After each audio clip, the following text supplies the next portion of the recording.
जाए तो ये दादा अपन भौजाई के निमन मन से हम बोलैले बानी कि यही खातिर न काहे खातिर हम बोलैले बानी सब कोई देख के जरता देख के जरता एकर भौजाई आइल बिया ना तो तोहन जन के बना बना के खियाई पहिले वाला मजा नहीं खे अब गइल कि हमार मर्द किन किन के लावत रहे उसी ने सुन के तहन के देत रहते तहन खात रह जाए आवाज तहन के देतानी आवाज तहन ताकत रही जे दुआरी पर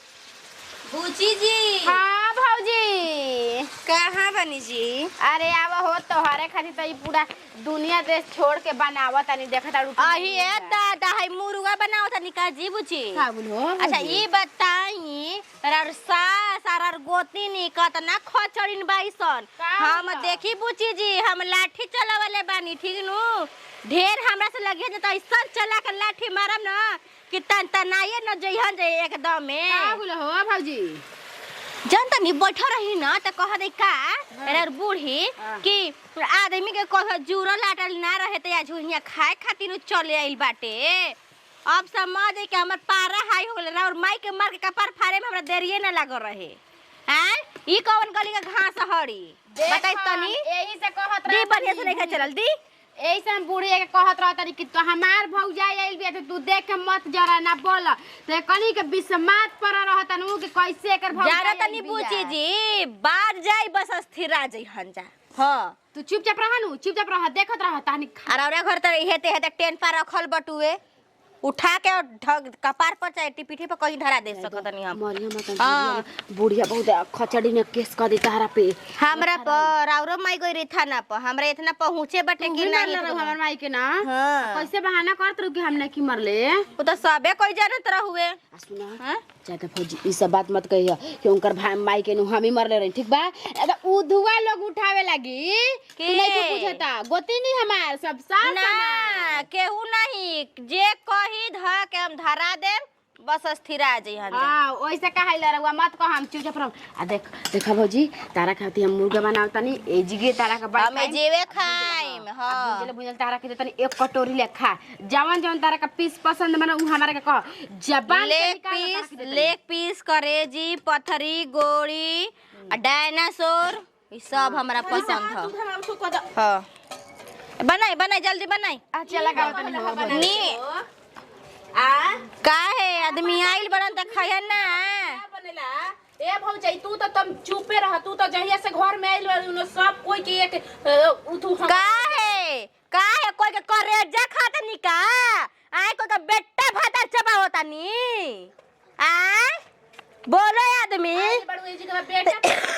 भाता चबावे आए तहारा त और दती लगा के रहे के चाहिए कि हम गइल बनी के करा घरे आए ननद के घरे आइल बड़ू बुझाता के जी के बिटिया और मोबाइल कहां बाजी बोलाओ तनी गुंडा एक घर में 4 गो तू केतना पता नहीं जी 4 गो गुंडा घर में घुसाइनी ना पता नहीं के घर में देखा मुर्गा मछली बनावत या अपन भौजाई के खियावत या आई हे त बुढ़िया का कली ना उ बाघ हई हमरा के चबा जाई हन जा ई नहीं जानत एगो फोनवा ठोकम ना तो 10 गाड़ी है जो दुआरी पर हाय चले हन जा तुरंत दिए भमे लोग जानते हैं कि भौजी के आगे पीछे नु के रहेला की रहेला हो भौजी बताओ हमरा एसपी दरोगा कंडक्टर और मुखिया सरपंच वार्ड हेतना ई त 4 गो 5-7 गो नाम दे देलु ई त 4 गो में मर्जी हो जा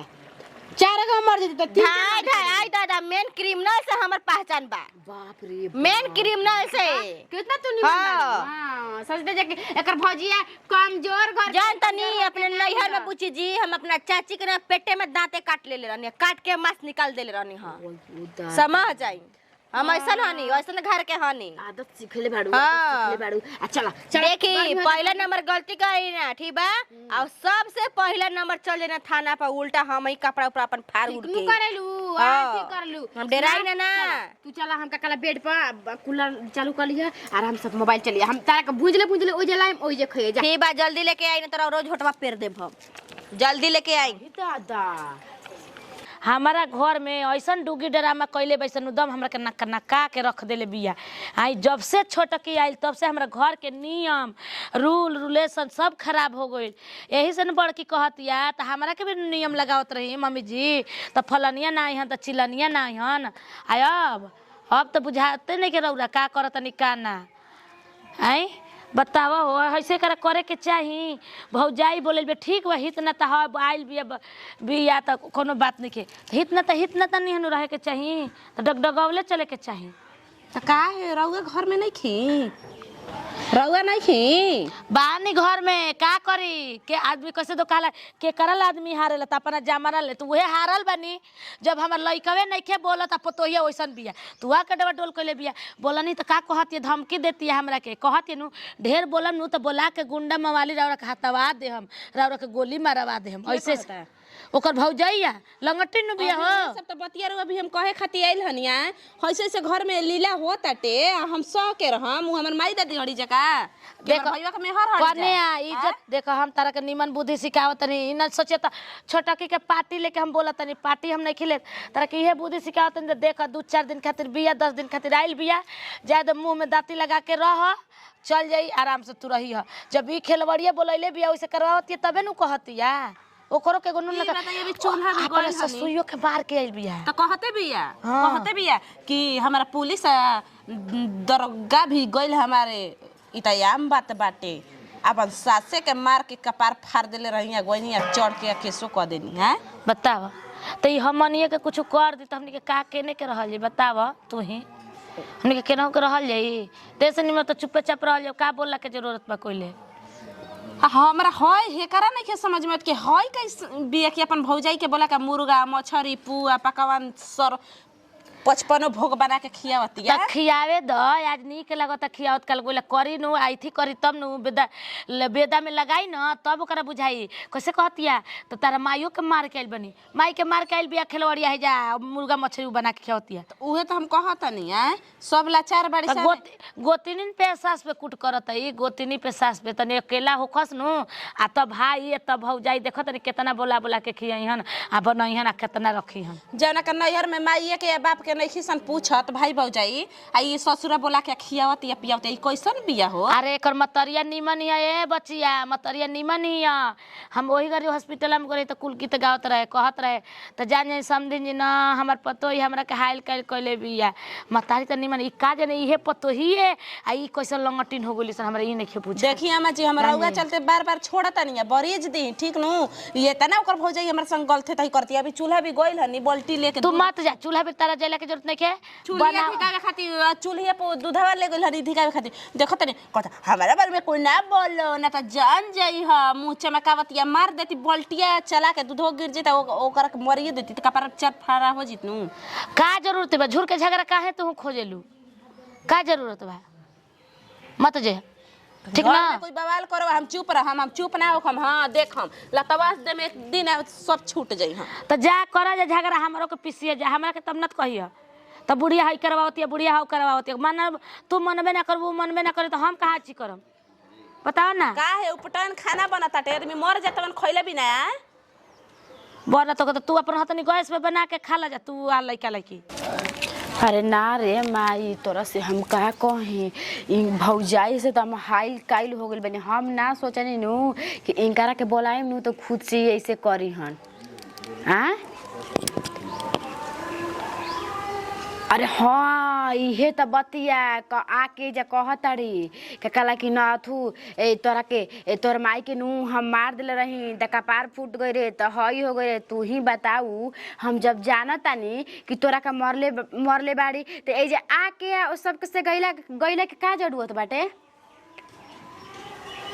हाँ त आके जे कह दिले बाड़ी इनकरा के इतना अपन भौजाई नहीं माना तनी जान तनी मुर्गा मछली अपन गोतनी से सास से खिलाफ होके इनकरा के इतना पाभरना पति बितरो सांझ के दूध इनकरा के बहान देले बाने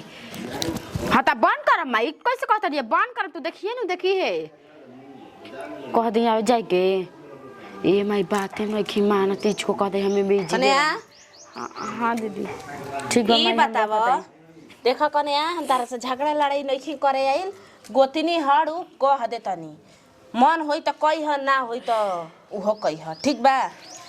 तार भौजाई हमार चप्पल ब्लेड से चीर देले बाड़ी ओकर फीता टूट के दू खड़ा हो गइल बाटे ई बतावा कि उइल बड़ी जगह लंगटइन करे कि उए जगह आइल बड़ी अपन रिश्ता चलावे हां खाली हमरा के तू एतने हां हां या ना के जवाब द अजी दीदी तो हम का करी बताई वैसे हो गइल भौजाई भौजाई के बारे में रउआ सब का बोलत है हमारा के जो चीज बोले के बताओ चीज हमारा के बोलिन जा अब मतलब भौजाई के ना कहे के हां लंगटिन के ना छै जिगवा ना छै त इहो ना बोले के हां ये दीदी रोज से बात कही बोल का कहतड़ू हम दीदी कोई से पता बाटे ई बहुत हमर भौजाई हरामी बाटे हरामी बाड़ी कहत बानी कि जा गाँव में तो नहीं खी जाते दीदी ना पति तो झूठ सच के देखा ताड़ू कि तहारा में हमारा में लाई लगा देले बाड़ी बताई तहारा हमारा में तो लाई लगैले हैं बाड़ी मगर तोरो छोटकी समझे के चाहिए कि आज तक हमार दीदी हमारे से लड़ाई ना कोइली सास हमारा के तोर हथी पर लेके चलेली आ कौन तोरा से गलती होला तो तोरा के ना डांटेली अपन लइकन के डांटेली तो तू ई कैसे कह देला हड़ी हां भौजाइयो को कहती है कि हमर ननद के करिहन जे दुर्गति न त ए जिगे पचौली आती निकाल के रख दे हां जय दीदी हमर मोती भरम हो गरे कि अपन भौजी के दानन के खिलाफ में आके रहो सब के खिलाफ में हम ऐसे तैसे बोल देले रही हमनी के कुछो नहीं के कहे के जेवना के जैसे कहे तब भेज दे अपन नैहर ई का करे जिगवाइल बड़ी माई के त मार के दूसरा घर भगइले बड़ी चाहे हो के मोहताज कइले बड़ी आ हे जिगवा तू बोला का मुर्गा मछली के तो सबसे त लंगटिन तू नु बड़ी हैं दीदी हम का करी भौजी नहीं की जत कहती का हम हे जिगे हम कहते नु कनी कि ना तू जा त कहते कि हम बगलवा में नु के करहुआ का त जमीन बेचाता ना तो कहती हम कसम कर्जा क के जमीन नहीं जे लेके आ तू रोज बना के हमरा खियाई पियाई हेजे रही ओइ हो त दै त ए जिगो त जाने हमनी के मारा बात हे जिगवा रही त आ दिने दाड़ी ऐसन बिया के दाइयो दुश्मन के घुसा के कुछो क के कहि कि चोर चोर चोर पकड़ो हां दीदी रहो कुछ उपाय लगाई ना बहुते जीव धक धक कर द बुझाते नहीं के कावन उपाय हम झगड़ा करम त ना बोलबू ना ना ठीक बा जा अब देखो हमारे अब चरित्र देखो कि हम कैसे इनका के पंगावतनी हां कौन कि भाई फोन करताटे भाई फोन करता कहता कि जल्दी भेजो हमारे ऑक्सीजन चढ़ता एगो में दूगो नया जे लगा के उठू कोई नु 76 बनतड़ी भौजाई बिया हो 77 7 गो भातार पर लगाता बिया कहती कैसे नैहर में हम मरले में पुलिस दरोगा के हैं तो लड़की बिया हो पहले ही के खेलल खाइल बिया ऐसा भौजाई सातो दुश्मनों के मत देश एकदम ऐसे हो जाता का हो तारा लाज शरम ना लागेला आय लाज शरम काहे खातिर लागी कोई घर चोरी करे आइल बनी का अपना आइल बनी हम गोद एथी ननद घरे तो ननद घरे आइल तो ननद येले त नहीं खे पटत ई कमावा अपने ससुरये में करत त कतना निक लगत तू आय तो सास के मार के तसलील के पार फाड़ के ननद के भाग गेलू आ वो ननदिए बौराहिन बियनो आई का बा बीचो बीजाई न सेनुर कर लायक ना रहबू समझ मने आतना बाग हो गइल बड़ू हां बोलाओ ना क्यों ना भतार के अपने बोलावेलू बोलाओ 10 हेलो हां गुंडा जी हां देखा बे तार गुंडा कौन भतार होवे लेके आए तनी एक उठावे के बाटे ढेर बोली निकलदा फुटू फुटू अरे तारा लाज शरम बा कतनो ले जवैला पे कतनो खेलाड़ बा त 10 घाट के पानी पियले बड़ू त केवन बात बा नहीं अपना ननद घरे बानी दूसरा घरे नहीं खी ननदियो के इज्जत करतनु त कहाई त हां चला जाए द ननद की इज्जत करतिया चाटतिया त थरियावा तो थरियावा चाट के ओही में छेदे कर दतिया त ननदियो के त इज्जत नहीं खे राक्षसिन कह के बुझा त कब मिलले नहीं खे मिल रहे तब न जना तू ना नैहर मिलेला ना भतार घरे मिलल तो ऐसे ननद के वो गोर लेबा ननद की खात आ ननद के 4 गो लात हमनी कैसे ना आनी जा नीमक नहीं खे जना आतरा पे तो 4 गो बोली हमनी के सुनम जा के तो भाग रहती जा आतना ना सुनती जा खेलावाड़ी के कर खेला करी ले बोली त 72 ले 76 ले आ जा ना कतना निक हो न त हमहू देखत ही बानी ठीक नु मार के टंगे के पासवा से कपड़ा फाड़ दे बस का हो भौजी हां का हो गई देखी रार सास ना बढ़ चढ़ के ढेर बोला तड़ी ठीक नु उहे उपाय हम कर दे हम ज्यादा चुपचाप रह तू मत बोला माई फोन कइले जा का माई फोन कइले ना जाई जा रहा तो सोचता हूं रही लेकिन अब तो एकदम ना जाई इतना कर हटे तार बूढ़ी कर देले बड़ी ई का कहताड़ू हो भौजी जा कहे जा ना जाई आइल वानी अपना मन से जाई मैं अपना मन से खबू तो ये सब मतलब कर दाव नहीं कर देबू ये घर में रह के नमक डाल दो नहीं के नमक जना आई बुढ़िया के बोल रहा हो और हां के बोल रहा बुढ़िया के आहो खुशबू छोटकी तोर भैया के धक्का लग गइल बा हाय हे खून चुवता बेचारा को हम देखनी 4 गो दांते आके मरल नहीं खेनू बन जिंदा हॉस्पिटल में भर्ती करवा दा जा करवा हो बेटवा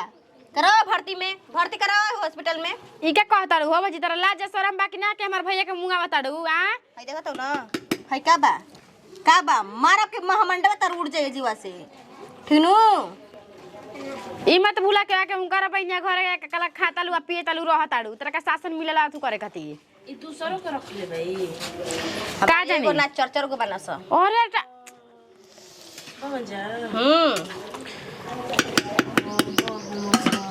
नानू बनाइम त जा जैसे भाग के ओकनी पर रह और भैया के छोड़ दो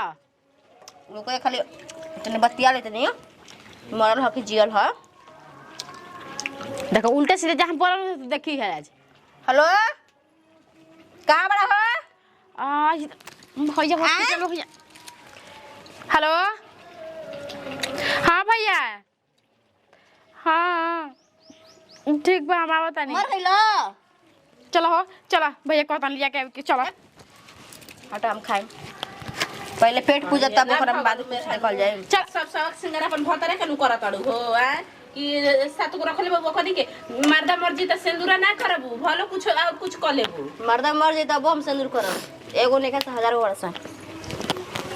हटी हटाओ ना ओहे दादा गुंडावन के रखले बाड़ी बहुत इनु गुंडा कोइसन तहर माई उतार के लाई रही हो आ अजी दीदी के बर्बाद भइल लोग करे जवा में कोई के ढूक के देखत हटे कि ना ई कैसन बाड़ी कैसा ना कि ऊपर से देखे में निमने लागत हटे अब कोई का जाने कि झगड़ा उन बाड़ी या चार को पीछे इंगरा गुंडा चलता रन काय आदमी कहस कर जाए अपने में खेल में दाड़ी जाए बोली मेरा नु बिया ना खा के जे अभी चर्बी आई ओहो दादा तो हमार तो कुछ नहीं के बुझत हम करी त का करी ये फौजाई से हमर जम दिमाग हमार पागल आ गइल बाटे मन करता न ले जाके मुर्गा फेंक दी खइबे ना करी आ किसिया में देखो ना 2 दिन तक ले हम खाने ना बने तब देखो तनी कि कैसे ना भागेली।